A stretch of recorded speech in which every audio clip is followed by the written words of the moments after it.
He took our savings, our car, and even my favorite coffee mug. But in his rush to start his new life with her, my husband of 15 years forgot one important detail. All our debt was in his name. I stood in our empty apartment, bills scattered across the kitchen counter. The only furniture he'd left behind. The notification from the bank showed he'd drained our joint account that morning. I should have been devastated, but instead, a strange calm washed over me. He thought he'd left me with nothing, but what he really left me with was an opportunity. It's funny how the universe works sometimes. Just yesterday, I'd overheard him on the phone with her, laughing about how I'd never survive on my own. After all, he'd controlled our finances for years, convinced me to quit my career, and gradually isolated me from friends who weren't good for our marriage. Little did he know, I'd been preparing for this moment for months, ever since I found the first lipstick stain that definitely wasn't mine. I sat on the kitchen floor sorting through the pile of statements, credit cards, car loan, mortgage, personal loans, all showing his name in bold letters at the top. He'd insisted years ago that everything should be in his name, for tax purposes. What a convenient arrangement that turned out to be for him. Or so he thought. My hands trembled as I picked up my phone and called the post office. "I'd like to set up mail forwarding," I said, surprised by the steadiness in my voice. The woman on the other end asked for the details, and I gave her his name and his new address. Yes, I knew exactly where he'd gone. I'd tracked her down weeks ago, piecing together clues from his late-night texts and work dinners. I'd even driven by her upscale condo once, watching them through the window as they laughed over wine. They never noticed me sitting in my car across the street, taking notes of the exact address I now recited to the postal worker. "And when would you like this forwarding to begin?" the woman asked. "Immediately," I replied, a smile forming on my lips for the first time in days. I knew he wouldn't see it coming. After all, he'd spent years telling me I was too emotional, too impulsive, too financially illiterate to function without him. He assumed I would call him crying, begging him to come back, or at least help me figure out the bills. That's exactly what he wanted, to keep me dependent even after he'd left. But people underestimate what a woman can learn when she's been listening quietly for years. I'd been tracking our expenses, noting account numbers, studying our financial situation while pretending to be the helpless wife he expected. I knew exactly how much debt he was carrying, nearly $300,000 spread across multiple accounts.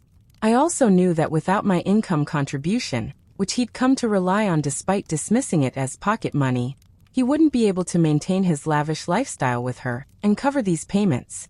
I spent the next week rebuilding my life methodically. First, I opened a new bank account at a different bank. Then I called my old boss, who was surprisingly delighted to hear from me. "We've been trying to fill your position for years," she said. "When can you start?" I reconnected with friends who welcomed me back with open arms and no judgment. I found an affordable studio apartment that accepted month-to-month leases. I bought second-hand furniture that was actually more to my taste than the expensive pieces he'd selected. And every night, I slept more peacefully than I had in years, knowing what was coming his way. The first call came exactly 17 days after he left. I was at my new desk at work when my phone lit up with his name. I let it go to voicemail. He called again. And again. By the sixth call, I stepped outside and finally answered. "What do you want?"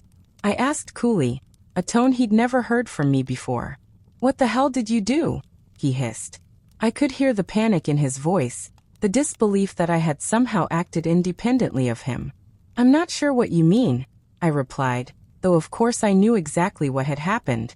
The first batch of forwarded bills had arrived at his new address. "You changed the mailing address on all our accounts? Are you insane?" His voice crescendoed, that familiar anger rising. It used to terrify me, but now it just sounded pathetic. "Not all our accounts," I corrected him. "Just yours. I didn't touch anything that wasn't in your name." I could almost hear his mind racing, calculating, realizing. Everything was in his name. Everything. The $4,000 monthly mortgage on the house he'd insisted we needed. The payments on his luxury car. The 5 credit cards he'd maxed out buying designer clothes and expensive dinners. Some for me, but many I now knew for her. The personal loan he'd taken out last year for the investment opportunity. that never seemed to materialize. "You can't do this," he spluttered. "This is your debt too. We're still married." I twirled a pen between my fingers, enjoying the rare sensation of having the upper hand. "Actually, I spoke with a lawyer. Debts in your name are legally your responsibility. If you wanted them to be our debts, perhaps you should have put my name on the accounts too." I paused, letting the reality sink in. "Or were you planning this exit all along? Is that why everything was in your name?" The silence on the other end told me I'd hit the mark. He'd been calculating, but not nearly as clever as he thought. "Look," his voice softened, attempting a new strategy. "We need to figure this out together. I know I hurt you, but this isn't the way to handle it." I could picture him perfectly, running his hand through his hair, putting on that reasonable tone he used when trying to manipulate me. "Why don't we meet and talk about it? I can come by the house tonight." "There's nothing to talk about," I replied. "And I don't live in the house anymore. I moved out last week." This clearly caught him off guard. He'd expected me to be exactly where he left me, surrounded by the ruins of our life together, desperate for his return. "You moved? Where? How are you paying for it?" The genuine shock in his voice was deeply satisfying. "That's not your concern anymore. I have a job, a place to live, and most importantly, no debt." I emphasized those last words, knowing they would hit him like physical blows. "You can't just walk away from this," he insisted. "Half of that debt paid for your lifestyle too." I laughed then, a real laugh that bubbled up from some long-dormant place inside me. "My lifestyle? You mean the lifestyle you insisted on? The one where I had to account for every dollar I spent while you bought whatever you wanted? The one where you convinced me to quit my career because one of us should be home more? That lifestyle?" The line went quiet, and for a moment I thought he might have hung up. Then I heard a woman's voice in the background, asking questions I couldn't quite make out. "Is that her?" I asked. "Is she wondering where all the money went? Or has she not seen the bills yet?" He hushed her, then returned to me, his voice lower, more threatening. "You will regret this. I'll make sure of it." The old me would have crumbled at those words, apologized, tried to make peace. But that woman was gone. "I've spent 15 years regretting things," I said calmly. "I'm done with regret. If you want to discuss division of assets and debts, you can contact my lawyer." I gave him the number before he could respond. "Don't call me again unless it's through legal channels." I hung up before he could argue, my heart pounding but my mind clear. Back at my desk, I found my coworkers giving me curious looks. I realized I was smiling. 3 days later, a certified letter arrived from his lawyer. I forwarded it to mine without opening it. A week after that, the mortgage company called. Apparently, he hadn't made the payment that was now 30 days late. "I'm sorry," I told them. "We're separated, and that account is solely in his name. You'll need to contact him directly." I gave them his new address and phone number. The same scene played out with the credit card companies, the car loan officer, and eventually the collections agencies. Each time, I calmly explained that I was not responsible for these accounts, directed them to my husband, and went on with my day. Meanwhile, my own life was taking shape. My boss had promoted me within 2 months of my return, impressed by how my skills had actually improved despite my absence from the workforce. "You're more confident now," she observed during my performance review. "More decisive." She didn't know the whole story, but she wasn't wrong. Something had fundamentally changed in me. The woman who had accepted crumbs of approval from her husband, who had dimmed her light to make him shine brighter, she was gone. Some nights I still cried. Not for him, but for the years I'd lost, the person I'd allowed myself to become. I grieved for the dreams I'd set aside, the friendships I'd neglected, the parts of myself I'd silenced to keep peace in a marriage that was built on quicksand.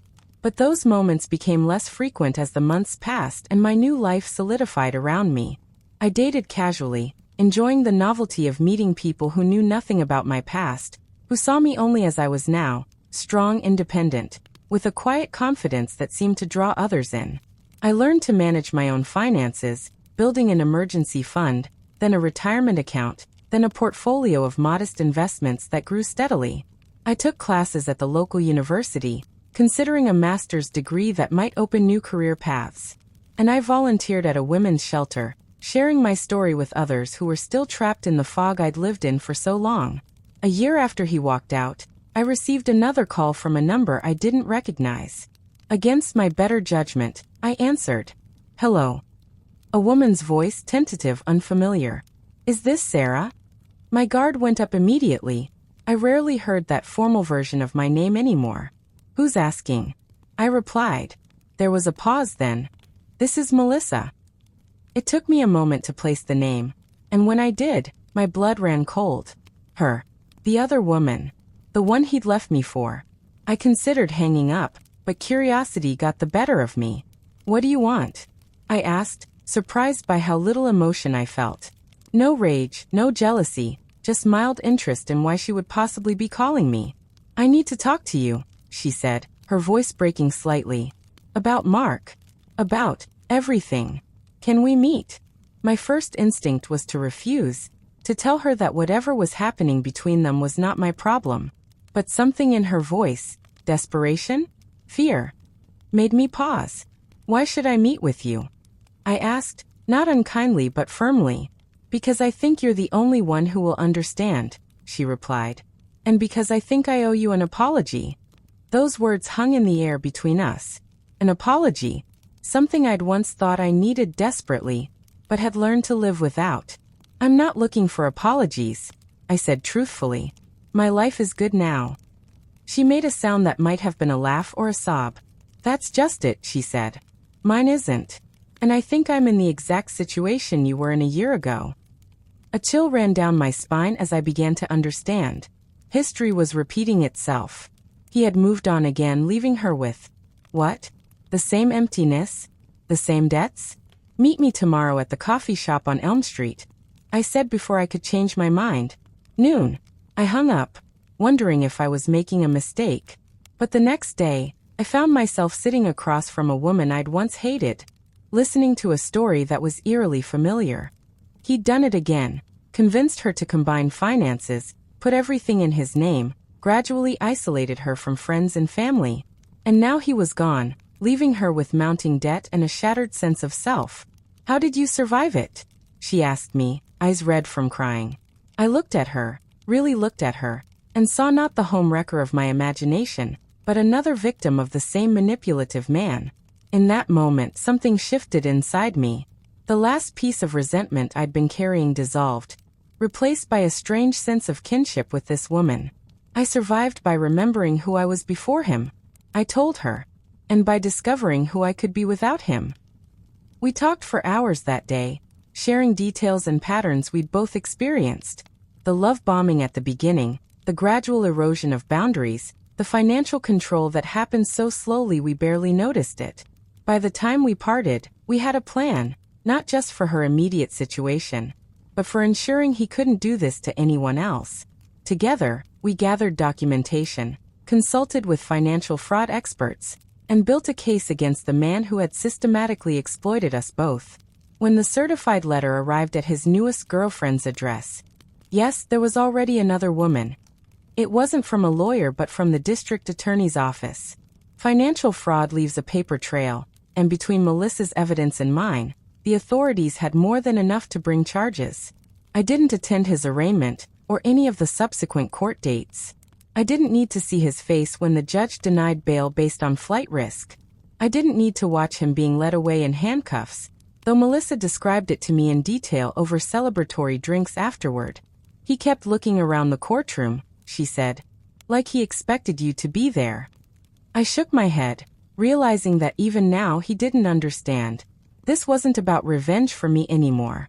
It wasn't even about him. It was about justice, about consequences for actions, about ensuring that patterns of abuse, financial or otherwise, couldn't continue unchecked. The news coverage was minimal but satisfying. A small article in the local paper detailed his charges, the pattern of behavior, the likelihood of additional victims coming forward. And they did come forward. 3 more women with stories so similar to ours that we could have written them ourselves. We formed an unofficial support group, meeting monthly to share resources, progress updates, and most importantly, our victories in rebuilding our lives post-Mark. Through it all, I continued to thrive in my career, eventually saving enough for a down payment on a small house that was truly mine. I furnished it exactly as I wanted, painted the walls colors he would have hated, and hosted dinner parties for my expanding circle of friends. I dated occasionally but found I was content on my own. Not closed off to love but unwilling to compromise my hard-won independence for anything less than a truly equal partnership. Sometimes people ask me if I regret not seeing the signs earlier, not protecting myself better from the beginning. I always give the same answer. Regret is a waste of energy better spent on growth. The truth is, I'm not the same person who entered that marriage so many years ago. I'm stronger, wiser, more compassionate, even toward myself.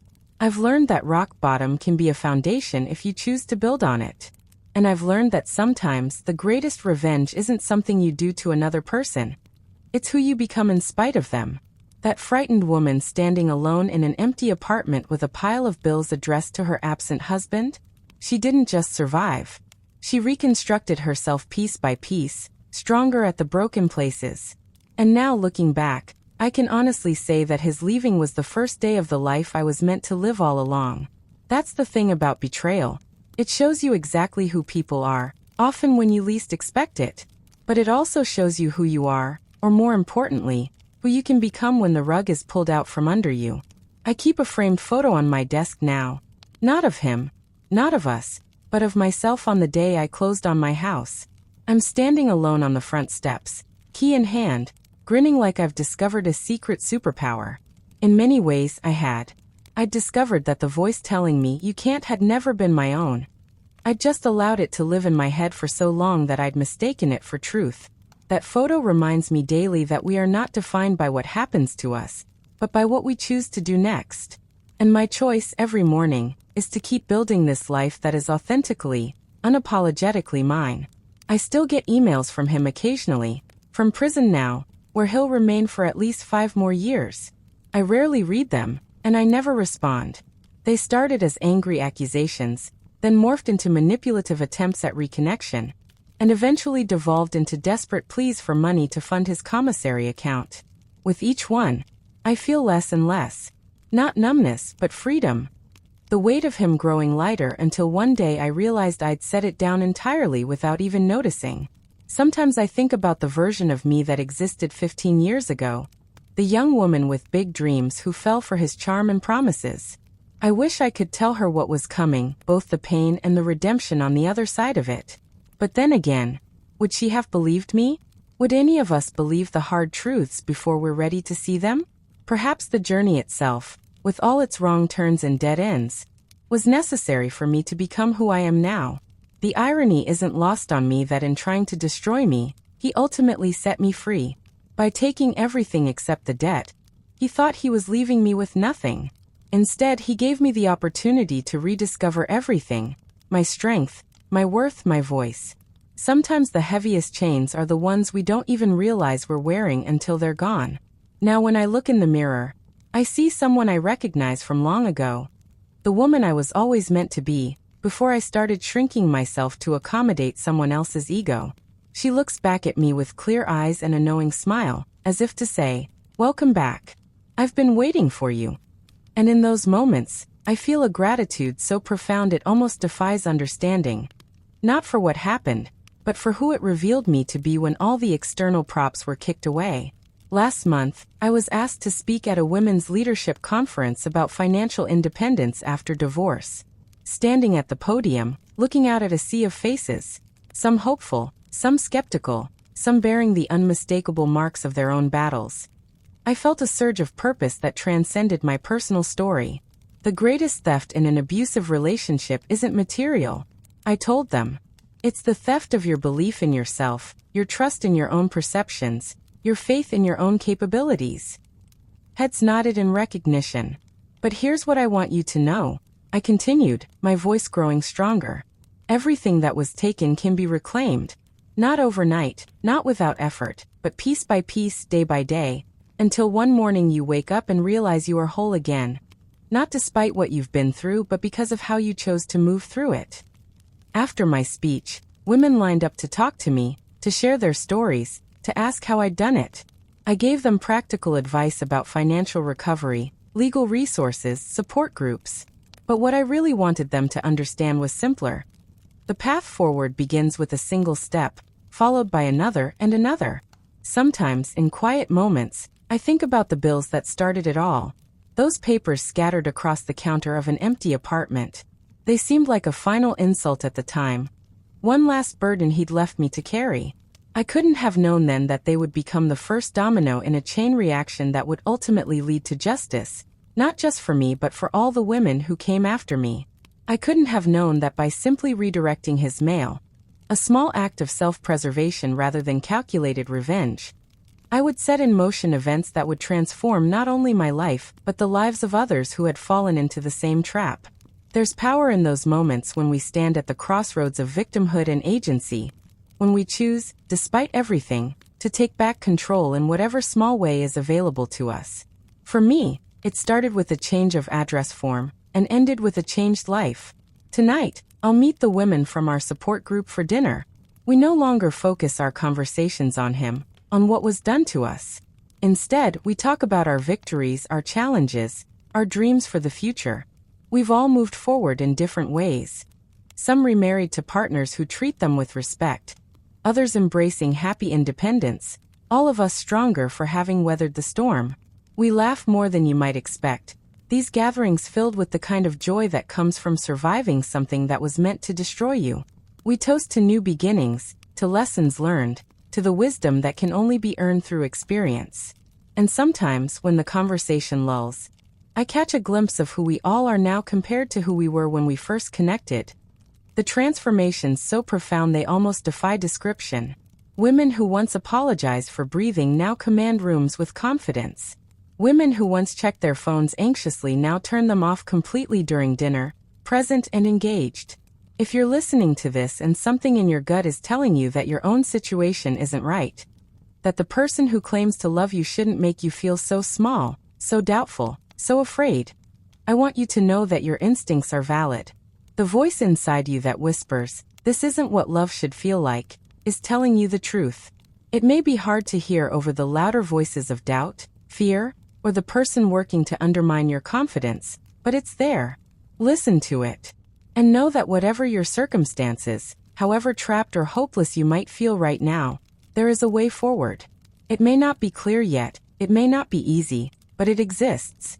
You are stronger than you know, more capable than you've been led to believe, and deserving of a life where you don't have to make yourself smaller to accommodate someone else's insecurities. The first step is simply acknowledging to yourself that you deserve better. Everything else follows from there.